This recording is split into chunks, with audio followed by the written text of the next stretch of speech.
Ya le dije que el templo de Salomón habla acerca de la gloria perfecta de Dios. Y que también habla del poder de Dios en nuestras vidas.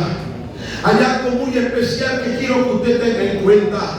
Y David dio a Salomón su hijo los planos del pórtico del templo, sus casas, sus tesorerías, sus aposentos, sus cámaras y la casa del propiciatorio. Asimismo, el plano de todas las cosas que tenía en mente para los atrios de la casa de Jehová, para todas las cámaras que estaban a su alrededor, para la tesorería de la casa de Dios, para la tesorería de las cosas santificadas. Me gusta lo que dice a lo último, dice: todas estas cosas, dijo David, me fueron trazadas por las manos de Jehová, que me hizo entender todos los detalles o el diseño de la obra. Da a entender entonces, hermano Silva, que el diseño del templo que construyó Salomón no lo inventó Salomón, no lo inventó David, sino que venía directamente de la voluntad y de la dirección perfecta de Dios.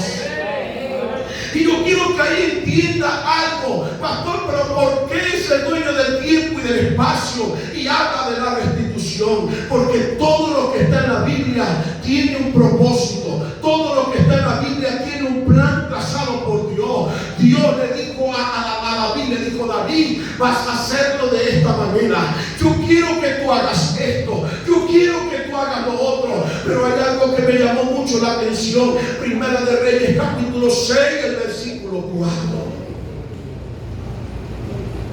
Léalo. Léalo.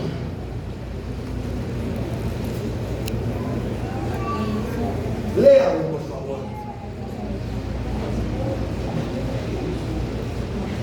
Léalo. ¿Alguien lo dice? ¿Alguien lo lee? Que hizo a la casa ventanas anchas por dentro y estrechas por fuera. ¿Cómo era eso? Porque acuérdense que Dios es el dueño del tiempo y del espacio. ¿Por qué Dios le dijo a David: David, en los planos que le vas a pasar a Salomón, quiero que hagas ventanas anchas por dentro y estrechas por fuera? Y cuando usted busca en los libros, en las imágenes de la gloria del templo de Salomón, se va a dar cuenta que había las ventanas por fuera, hermano Jorge, pequeñitas, pero por dentro eran ventanas anchas. Y cuando esto habla, da a entender lo que dice el Salmo capítulo 119, el versículo 130, donde dice la palabra de la siguiente manera: la exposición de tus palabras son las que hacen alumbrar al simple de corazón. La palabra de Dios dice: lámpara es a mis pies tu palabra y lumbrera a mi camino.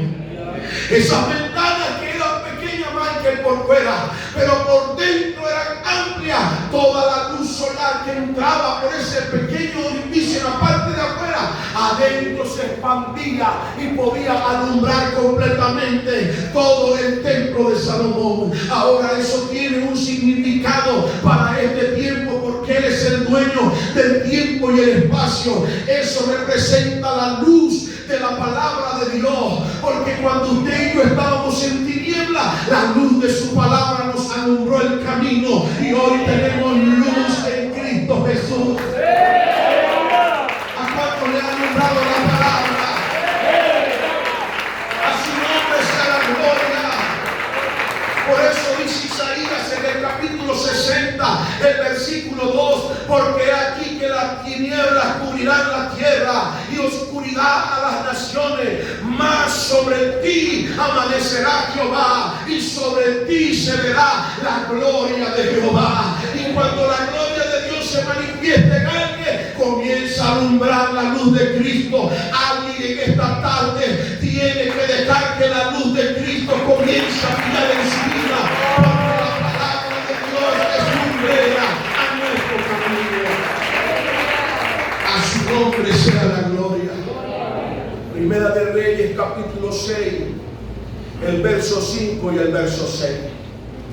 Cada cámara tenía que hacerse progresivamente, una más grande que la otra. Y la Biblia dice: acerquémonos a las cámaras. Y dice la Biblia que Dios le dijo a David: vas a construir alrededor del templo, al sur, al oeste, al norte del templo. Vas a construir allí, cerca al lado del muro, vas a construir cámaras laterales alrededor. Y en esas cámaras, dice la Escritura, van a tener una va a tener 5 codos de ancho, la siguiente va a tener 6 codos de ancho, y la tercera va a tener 7 codos de ancho. ¿Quién está diciendo por qué cada cámara, una tenía 5, la otra tenía 6 y la otra tenía 7 codos? Porque cuando Dios te llama, Dios te va a ir alumbrando y te va llevando de aumento en aumento hasta que la luz es perfecta. Todos los que hemos llegado al Señor no podemos quedarnos quietos como llegamos. No. Por eso es que vamos de aumento en aumento como la luz de la aurora. ¿Qué le está diciendo Dios a David? David, las cámaras que van a ser al lado del templo, al sur, al norte, va a tener unas 5, 6 y 7 codos, porque yo quiero que tú prosperes, porque yo quiero que tú crezcas, porque yo quiero que cada vez que te acerques a mí, creas que te estoy llamando para un crecimiento. Dios no nos ha llamado para estar estancados. Dios nos ha llamado para seguir subiendo a su presencia. Alguien está en el lugar número 5, alguien está en el 6, alguien está en el 7, pero Dios quiere llevarte a lugares especiales. Yo no sé si usted cree esta palabra, que Dios te quiere llevar a lugares especiales, a tener un encuentro con Él. A su nombre. ¿Sabe algo? Crónicas 9:26 dice que las cámaras era donde vivían los sacerdotes mientras servían en la casa de Dios. Amén. La Biblia dice que vosotros sois nación santa. ¿Sí? Pueblo adquirido por Dios, para que anunciéis las virtudes de aquel que os llamó de las tinieblas a su luz que admirable. La Biblia dice del creyente que es nación santa, real sacerdocio, pueblo adquirido por Dios. Por tanto, los sacerdotes estaban al lado de esas cámaras. ¿Qué quiere decir esto en esta tarde, amados hermanos, en el nombre del Señor?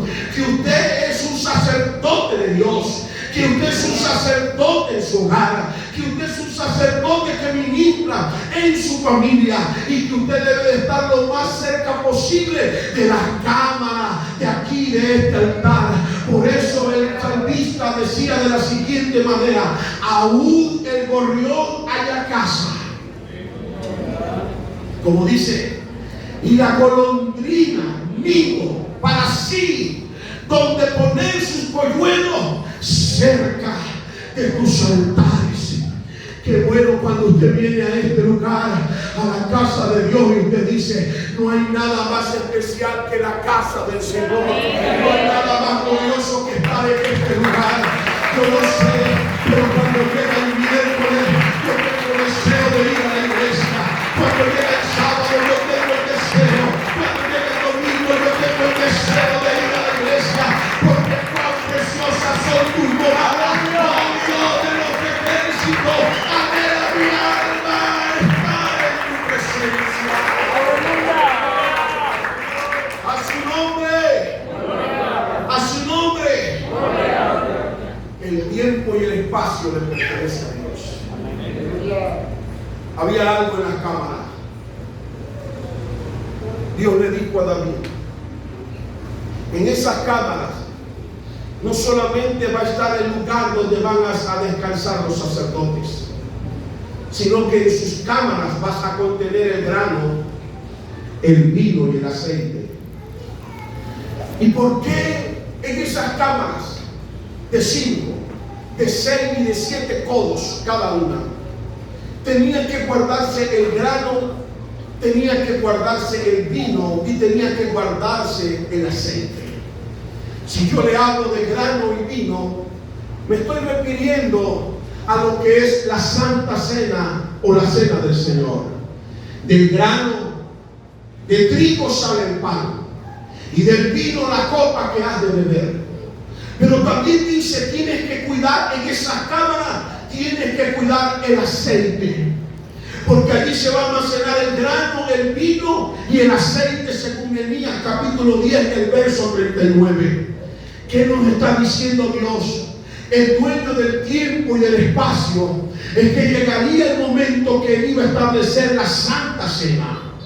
Llegaría el momento de que nosotros teníamos que participar de esta conmemoración. Por eso en esta mañana quiero alertar a aquellos hermanos que tienen años sin tomar la Santa Cena, aquellos hermanos que llega el diciembre o llega enero y toca celebrarla y ellos se quedan atrás.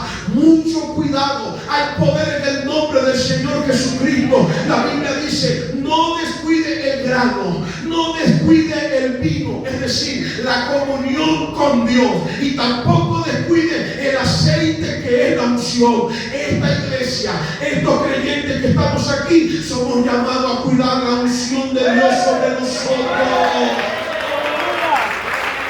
A su nombre, a su nombre. Demos gloria a Dios. Voy a saltar algunas cosas. Primera de Reyes 6:8. Y subía por una escalera de caracol a la cámara del medio, y del aposento del medio subía por la escalera de caracol al tercero. Había la escalera que ustedes ven aquí al frente de la casa pastoral. Esa escalera, hermana Yameli, subía, hermana Yossi, de una recámara a otra recámara, buscando la parte alta. Y se subía por una escalera de caracol a la del medio, y del aposento de en medio al tercero. ¿Qué significaba que el sacerdote podía subir por la escalera de caracol? En términos generales, la escalera de caracol es muy diferente a la escalera recta. En la escalera recta dicen que aunque pueda ser recto, usted va a ver el final de lo que está en lo último o en la cúspide de la escalera. Pero ciertamente le va a tardar más tiempo que subir por la escalera de caracol. Porque en la escalera de caracol usted sube más rápido, más alto, y está a entender de que como Dios quiere para nosotros, de un momento a otro nos va a llevar a los lugares que nosotros estamos pensando. El sacerdote estaba en una recámara y tenía que subir a la segunda, subía por la escalera de caracol, porque era más rápido, era más efectivo, y los pasos que se daban, aunque no se veía al final, sabía que iba de una forma ascendente.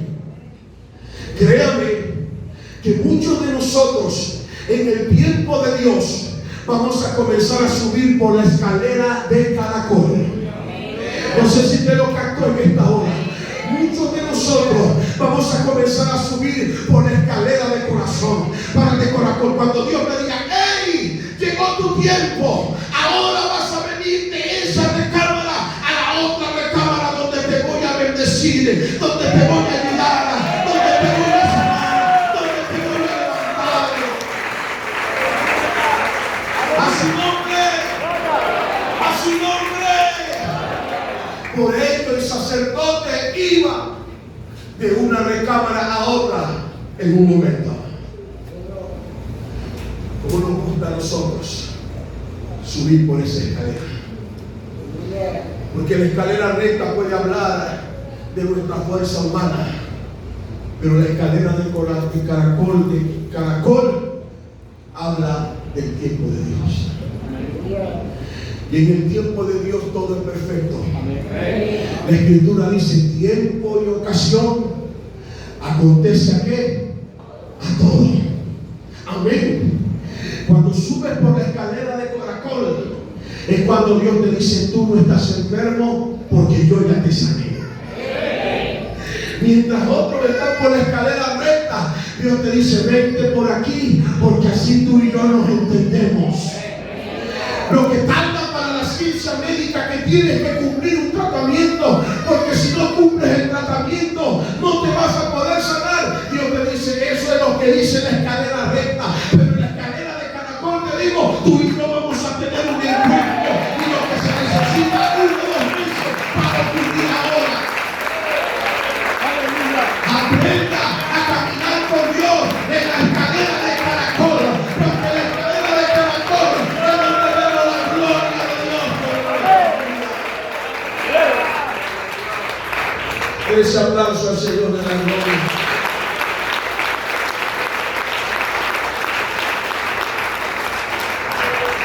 A su nombre. Amén.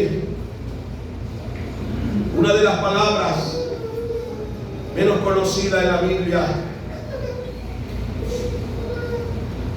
es una también de las que tiene mayor importancia.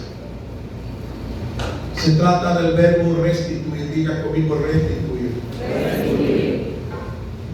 Restituir lo define el diccionario como volver algo a quien lo tenía antes. El diccionario dice que es restablecer o poner algo en el estado que antes tenía. Y cuando esto se refiere a una persona, significa volver al lugar de donde había salido. La ley era muy clara al respecto de la restitución. Si usted quiere escuchar acerca de la ley de la restitución, váyase al libro de Éxodo en su casa y va a leer del verso 1 en adelante. Yo solamente voy a resumir algunas palabras, algunos puntos aquí.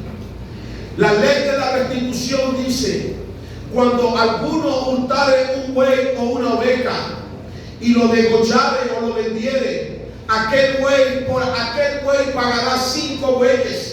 Y por aquella oveja iba a pagar 4. En otras palabras, no agarre lo que no es suyo, porque lo vas a pagar con creces. El ladrón hará completa restitución. Si no tuviere con qué pagar, porque siempre hay un vivo, dice: será vendido por su hurto.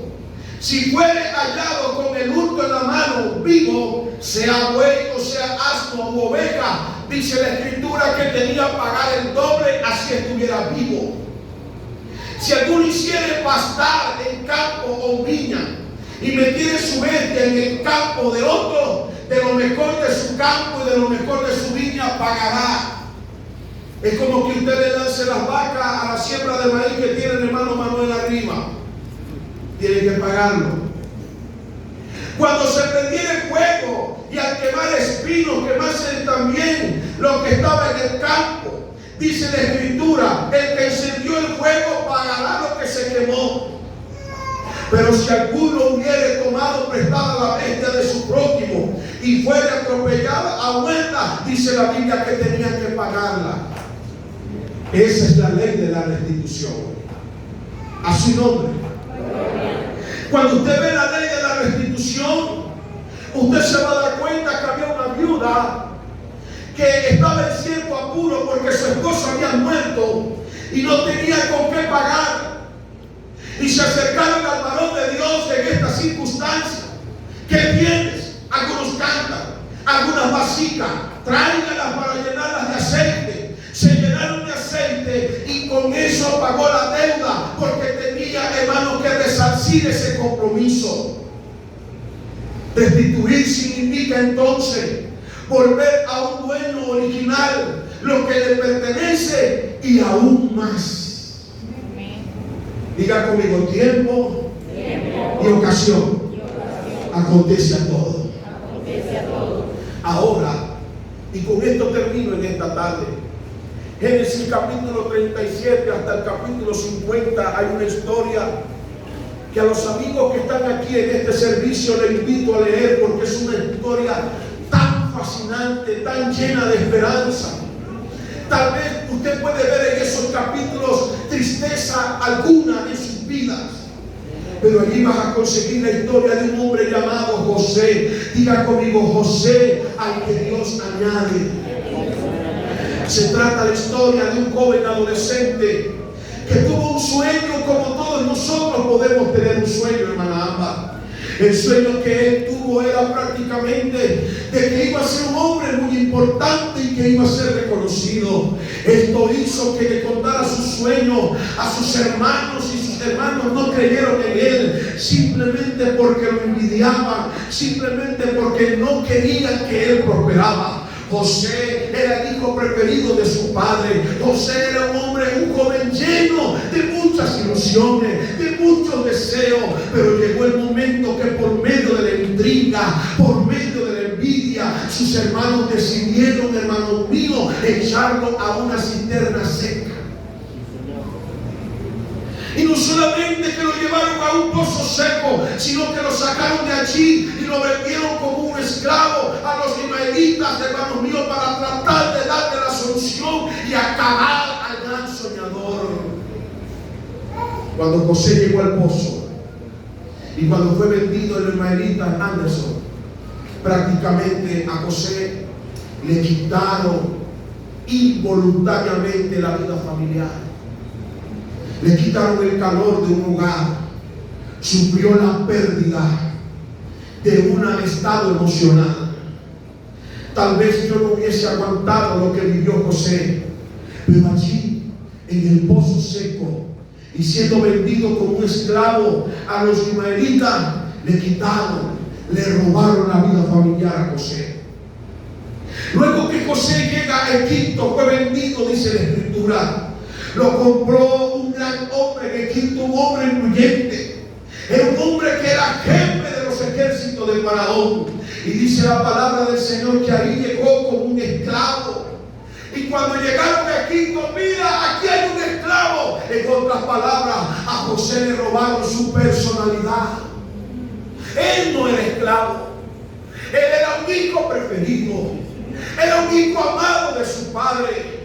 Ya le habían robado su familia, ya le habían robado sus emociones. Ahora estaba como un esclavo. Imagínense José, esclavo yo. No soy esclavo. Estoy acostumbrado a obedecer a mi padre. Estoy acostumbrado a vivir en libertad. Pero le tocó quedarse callado porque lo vendieron como esclavo.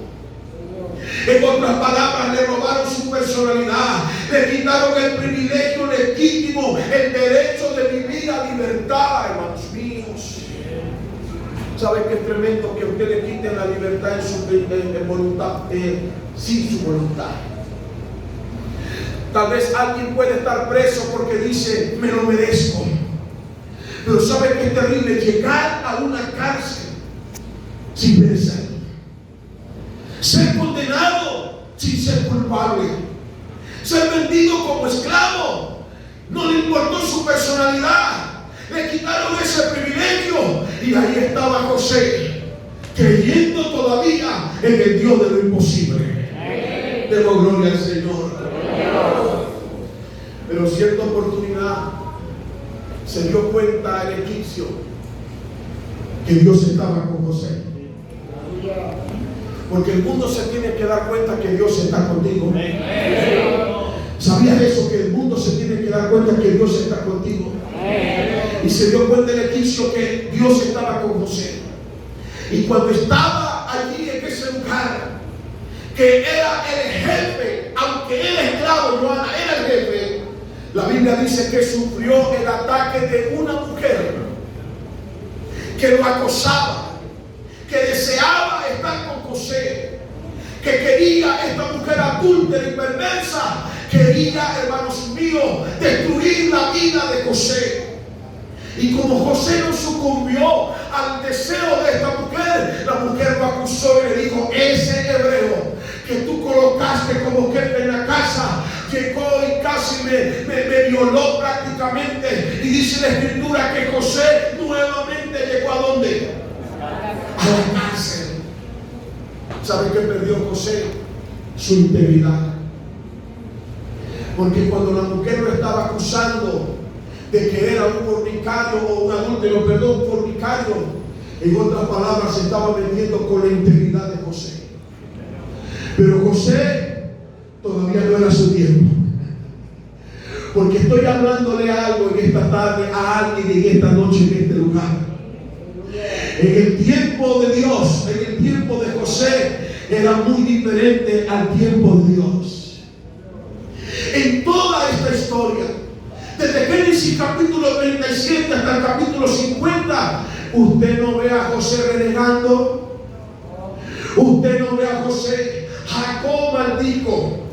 Ezequiel también dudó. Otros hombres de Dios dudaron. Elías también lo hizo. Pero José nunca dijo algo: ay, ¿por qué me pasa esto a mí? Pobrecito yo. No. José se mantuvo sirviéndole a Dios, pasara lo que pasara, viviera lo que viviera. Aleluya. A su nombre. A su nombre. Fue allá acusado y José llegó nuevamente a la casa. Amén. Y estando en la cárcel, a Faraón le vino un sueño.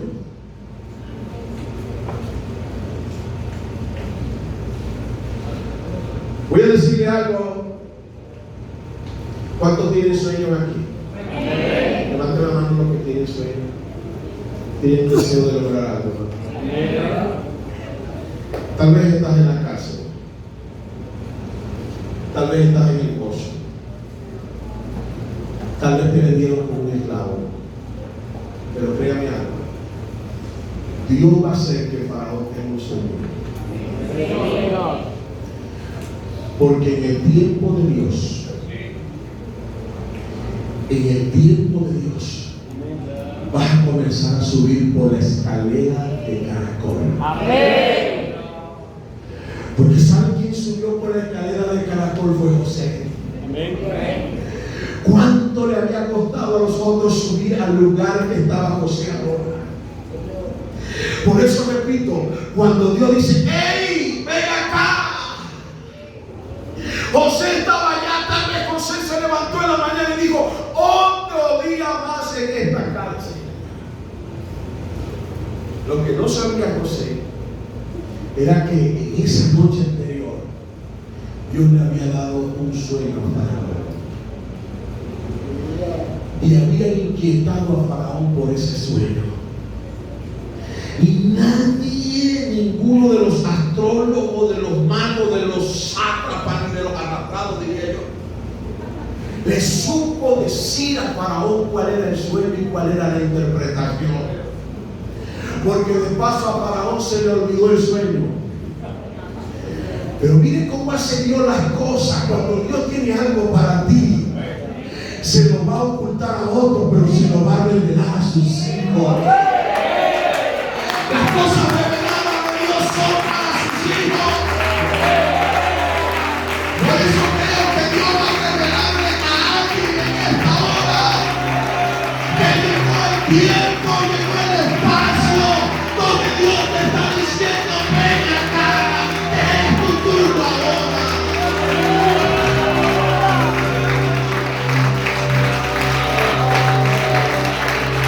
Yo no sé si alguien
que Dios tiene para ti.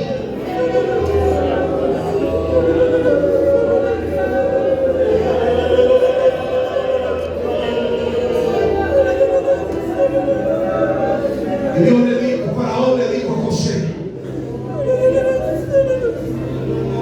tú estarás sobre mi casa.